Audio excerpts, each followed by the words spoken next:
Welcome back to another episode of Inside Access Control, sponsored by SIA. Very excited today to have Danish Abdullah. He's the CTO of Spaces OS, headquartered out of Berlin. I'm very excited to have you join me. Thank you very much for taking the time. The pleasure is all mine, Lee. I have been listening to you for the past couple of weeks, and it's a pleasure to come on and share a few insights from the operating system side of the industry. Yeah, absolutely. And it's a phase change that we've been seeing, and I think where things are moving to this operating system. Historically, I think they've been called building management systems, and now they're becoming very sort of technology focused, if you would, with operating systems. But whatever they call it, I think it's definitely where things are going. Before we jump into that, though, if you don't mind, why don't you give us a little bit of background on yourself, the company, and then we'll dive into the operating system side of the talk. Sure. So I came to Germany about 10 years ago. I studied here. I did my bachelor's, a dual major in management engineering, and thereafter jumped to Berlin and immediately fall in love with the amazing startup scene here. And since then, I have been basically working on a lot of different interesting technologies. I originally started in machine learning and artificial intelligence area, worked with Rocket Internet, the Hut Group, and then jumped into fintech. Building the next generation of banking, and real estate is my new passion. And the opportunities in the market are just amazing. When the founder of SpaceOS, Marley Fabiszewicz, really brilliant dude, he has built quite a few different companies in the Berlin startup scene, reached out to me back in 2018. I jumped at the idea. Because really what real estate world needs, and I hope you don't mind me going a little bit nerdy on this, is really, it's really this glue that connects all of these hardwares and softwares and processes and humans together, right? Because we have a lot of different kinds of sensors, we have a lot of different kind of as you say, building management systems. But the big problem that we saw in the market was that none of these systems really truly communicate with other systems, and they have very little idea about the user intent in any given situation, right? So the target that we had set for us was, how can we bring the same kind of revolution that happened in 1960s, 70s, 80s in the consumer electronics world, right? Where you abstracted away the hardware, you abstracted the process, you created unified user experience that led to this amazing growth in that industry's ability to serve humans, to be able to not just, do interesting things on a terminal, but now we have really powerful programs that take away and abstract away a lot of the core problems that we face every day, everything from transportation to, guiding airliners. And we felt that there was a lot of hardware, a lot of processes, a lot of core things that real estate industry had built, but there was not as much focus on how we can really find a way to make all of these systems work and be very, very human-centric. So that's what we have been building on. So we like to call ourselves that we are the operating system for flexible, safe, and human-centric real estate. Mainly workspaces, that's where we work at the moment, though we have definitely some interest from other sections of the industry. And yeah, it's been a very wonderful journey. I hope I answered your yeah, question. Totally. So let me ask you, so if we dig into a little bit more on that end, from the point of view, so you talk about human-centered, I love all of the aspects, because it's actually, forever in the real estate marketplace, when it comes to technology, typically it was, I call it the hammer approach. It's like everyone, they have a individual hammer. It's like, I need HVAC. Well, here's my HVAC hammer. I need access control, safety. Here's my safety, right? And like you said, they're all isolated. They were never really built with the intent of working together. The closest thing you had was when everyone utilized BACnet back in the day, right? And still use it today. You could argue whether it's still viable or not. There's people that believe it is, there's people that are not, whatever. I'm not really into that. It's more, I care more about what it's going to do than the holy wars that get created over the technology, the way things communicate. That's for a different group. But so let's just say everybody agrees on how they're going to communicate. this idea about the human-centric, and sorry to go on a tangent here, but the other part of this is that a lot of those systems were not built with the end user in mind. They're built with typically maybe the installer and then the operator. And now you have this introduction, I think, because of the phones and that people have, is this relationship with these new people, right? So when you look at that from a Space OS side, are you focused on the integration of those things? Are you focused on the user interaction, the sort of tenant experience, if you would, and then those get sort of layered in as features? What aspect do you all focus on? So it's both, right? So we work very closely with the industry leaders in the hardware space. Since we are talking about access control, we have a lot of different access control providers that are partners for us, right? So we not only work with them and figure out how their system, our system, and the client's processes can work better and to work better together as a package. But we also really think about what are the needs of the end users, right? The end user needs to be able to achieve a few different things that an operator or an installer doesn't necessarily care about, right? An end user, for example, wants their meeting room, let's say, to be available just to them when they have booked it. And that can be achieved if the system that they are booking these things in and the system that is handling the access control can talk to each other and manage that transaction of information. So we work on both of those ends. We build the functionality that the user sees, because without that, we don't have that common user experience, which is part of really delivering an operating system. And we work with the hardware vendors to make sure that their hardware can really shine through, right? Some of the vendors that we work with, they didn't necessarily even think about some of the functionality that we work together to power these spaces with. We are, for example, handling parking spaces with access control integration and a common front end. Not necessarily a space the original manufacturer of that hardware really envisioned, but we brought our engineers together, we brought the client's use cases together, we talked with the customers, and we talked with the hardware vendors and created this coalition that works to improve the lives of everybody working and operating those buildings. Yeah, it makes sense too, because a lot of those systems were not built with the new use cases in mind. So you build an extraction layer on top of it, you would to deliver what might not be the core use case of what it was, but then has the ability to do that. So as far as the company itself, a couple questions just to understand. Are you selling, in Europe, outside? Are you like where exactly are you focused? And then what is you said the workspace. So are you focused on the tenant? Are you focused on the building operator? What's your vertical, if you would, and who's your customer? Mm-hmm. So the beauty of the system is that if you really build it right, it can scale from a small tenant or a tiny co-working space to huge portfolios of buildings. And that's what we see in the mix of the usage that we have of our software. So we have very small single location co-working spaces. We have tenants who are using it for their innovation spaces and wanting to roll out into other parts of the business.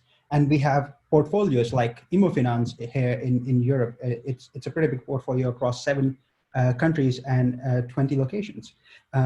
We also have a good deal of presence in North America. In fact, actually, our first customer was New Lab in New York City, the iconic innovation center. We actually built our first prototype back in 2017, very much in contact with them.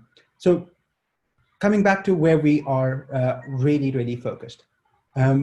We are really focused on essentially making sure that the complexity of the real estate business, which is what we think is going to only increase with the impact of COVID-19 as well, because the need for flexibility and need for flex space management in general is increasing. And that comes with its own problems, right? Because if you don't have clients that are staying for 5 years, but they are just staying for 2 years, how do you handle retrofitting? How do you handle, in case of access control, how do you handle those transition periods when a whole company or several floors are getting vacated and other floors are moving in? How do you handle density management, right? Because in a lot of these places right now and potentially for future, the companies want to hold less desks and have a lot more people being able to access those desks based on activity-based working scenarios or connectivity-based working scenarios that is also getting a lot of traction these days, right? So all of these problems need to be solved, and they don't need to be solved just for the big clients. They need to be solved for the smallest of the players as well. So we play across the board, and we have designed our software to scale in that manner. Region-wise, we are strongest in Europe, which also works very well with our core focus on privacy. There are different privacy regimes in US and EU, as you are very well aware. But it's something that we are seeing a lot more interest, especially on the East Coast these days, from considering we have some presence and increasing the more so. So those are the places where we are really focused, we are well used, and we have a lot of experience working with partners in those geographies. Wonderful. And I like a lot of what you're saying. So the privacy side, the human-centric design end of it, going beyond the technical differentiation, if you would, and I would include that into that. What would you say? What is your key differentiators? There's a lot of people now, especially now, focused on this space. They all kind of, I've noticed in talking to them, I talked to a lot of them during the week, and everyone has their own sort of specific, right? There's like this niche that they do, and then it sort of overlaps on that end. So if you were to say your big differentiator is what? I mean, we have several big differentiators, but perhaps I can focus on a couple of key ones that we see really, really matter to our customers, right? One is just the user experience. So we are a very product-oriented company. We do a lot of product research. We talk to the customers. We really make sure that what we are building is useful for the end user. And this is something that you see in the results as well, right? The engagement just out of the box with SpaceOS, with or without access control, because access control can sometimes be a cheat in making your users use your building app, your tenant experience app, your operating system a lot more, right? Without the access control hack, we get pretty good numbers, right? Around 60% in CRE. When it comes to co-working, it's north of 80%. Now, when we are talking about other differentiating features, my background is in data, as you know by now, hopefully. And this is one of the things that we have really, really focused on. Not just data in terms of, throw a lot of data at people, because this is a classic problem in our industry. When we are talking to a lot of different kinds of sensor providers, they big, bulky dashboards with a lot of numbers. But the problem with that is that a real estate operator just gets lost in that maze, because then the responsibility of interpreting that data and making it actionable just lies with the customer. So what we do is we really, really focus on not only just giving people the right data and the raw data, we focus a lot on really presenting it in a way that makes it real for them. It makes it clear what are the pain points, how you can tackle them. We are also really, really strong in the way we have built our platform. We think that real estate game, essentially, the industry, whole industry, has a lot of really, really interesting vendors and business models. And the right way to build things is to build partnerships and grow together.